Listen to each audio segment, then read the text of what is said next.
Kamu sudah tidak tahan di kantor. Atasanmu menyebalkan. Kerjaanmu monoton. Gajimu tidak naik-naik. Dan setiap pagi bangun tidur, perasaan pertama yang muncul adalah malas berangkat kerja. Kamu sudah berkali-kali buka LinkedIn. Sudah berkali-kali nulis surat resign di draft, tapi tidak pernah dikirim. Karena ada satu pertanyaan yang selalu menghantui. Kalau aku resign, aku bisa hidup dari apa? Nah, di video ini kita tidak akan bicara soal perasaan. Kita bicara soal angka. Kita bicara soal fakta. Dan kita akan jawab satu pertanyaan itu dengan cara yang jelas dan terukur. Karena resign yang baik bukan soal berani, tapi soal siap. Sebelum kita masuk ke perhitungan, kita harus jujur dulu soal dua tipe orang yang resign. Tipe pertama, resign terencana. Mereka sudah mempersiapkan tabungan minimal 6 bulan. Sudah punya rencana penghasilan pengganti, sudah tahu mau ngapain setelah keluar, dan mereka resign dengan tenang, tanpa panik. Tipe kedua, resign emosional. Abis dimarahin atasan, langsung taruh surat resign di meja. Atau tiba-tiba bosen, langsung keluar tanpa persiapan apapun. Hasilnya, bulan pertama masih euforia, bulan kedua mulai gelisah, bulan ketiga tabungan mulai tipis, bulan keempat panik. Bulan kelima terpaksa ambil pekerjaan apapun yang ada, bahkan lebih buruk dari sebelumnya. Resign emosional bukan kebebasan, itu adalah lompatan dari wajan panas ke dalam api. Jadi, sebelum kamu resign, pastikan kamu ada di tipe pertama. Sekarang kita masuk ke bagian paling penting, checklist finansial sebelum resign. Ada 6 hal yang harus kamu centang sebelum berani keluar dari pekerjaan. Centang pertama, kamu punya dana darurat minimal 6 bulan pengeluaran, bukan 3 bulan. Kalau masih kerja, 3 bulan cukup. Tapi kalau mau resign, standarnya naik jadi 6 bulan.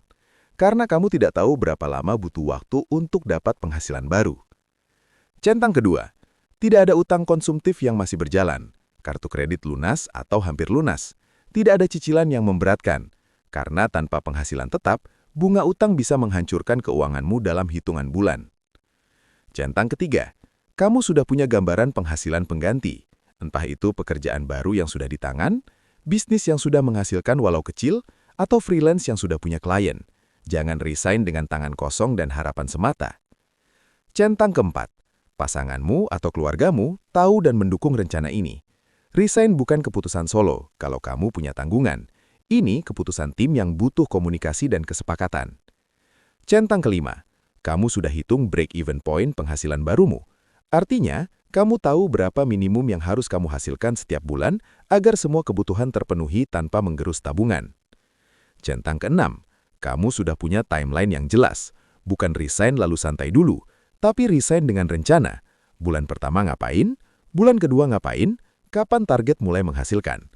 Kalau dari 6 centang ini kamu baru bisa centang 2 atau 3, tahan dulu, kamu belum siap. Sekarang kita hitung dengan angka nyata. Misalnya pengeluaran bulananmu saat ini 4 juta rupiah, sewa 1,5 juta, makan 1 juta, transport 500.000, tagihan dan lain-lain 1 juta. Dana darurat minimal 6 bulan yang kamu butuhkan sebelum resign, 24 juta rupiah. Ini adalah angka minimum yang harus ada di rekeningmu sebelum kamu taruh surat resign. Sekarang, lihat kondisi keuanganmu hari ini. Berapa yang ada di tabungan? Kurangi dengan 24 juta.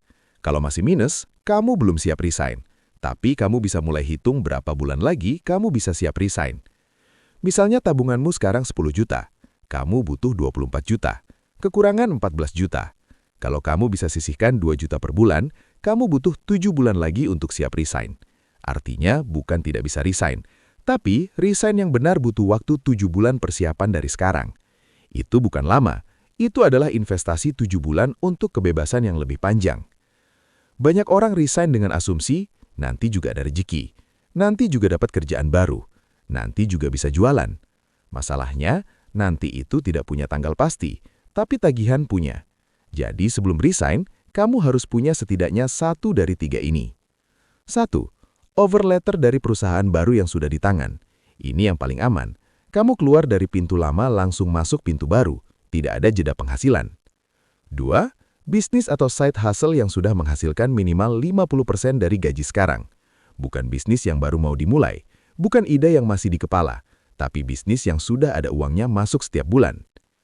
3. Klien freelance yang sudah confirm dan siap bayar, bukan klien potensial, bukan yang bilang nanti hubungi lagi, tapi yang sudah deal dan sudah ada angkanya. Kalau kamu belum punya satu pun dari 3 ini, kamu tidak sedang berencana resign. Kamu sedang berencana berlibur panjang dengan uang tabungan sendiri. Ada satu angka yang jarang orang hitung sebelum resign, namanya burn rate.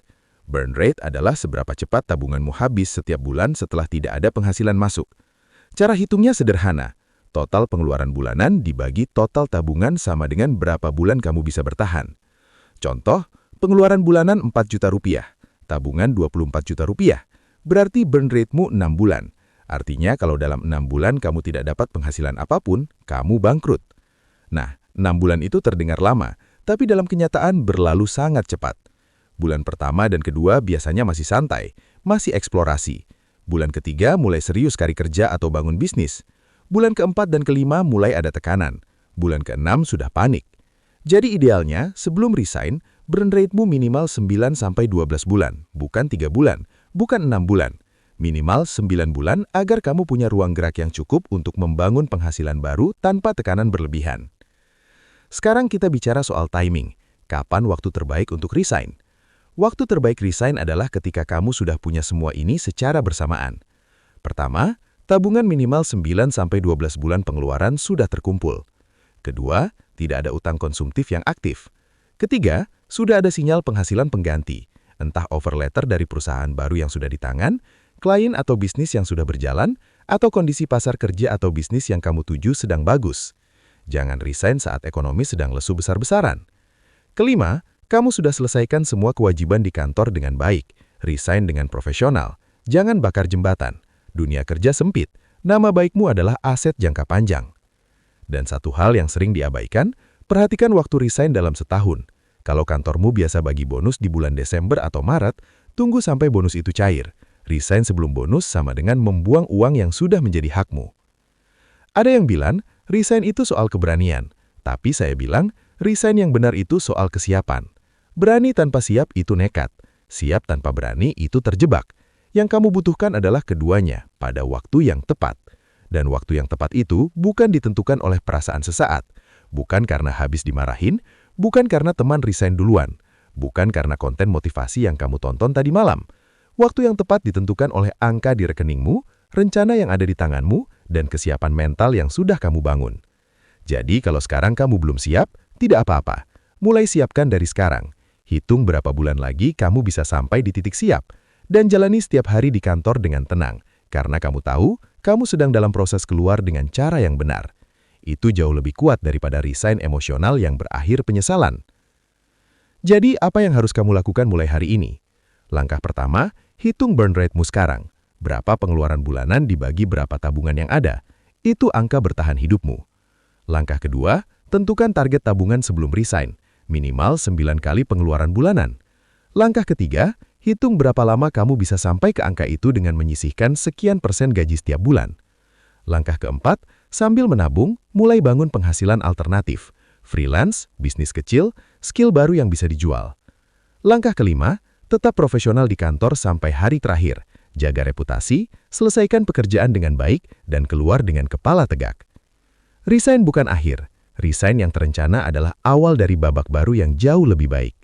Kalau video ini membantumu berpikir lebih jernih soal keputusan besar ini, jangan lupa like, subscribe, dan bagikan ke teman-temanmu yang sedang galau antara resign atau bertahan. Karena mungkin mereka butuh mendengar ini sebelum mengambil keputusan yang akan mengubah hidup mereka. Sampai jumpa di video berikutnya.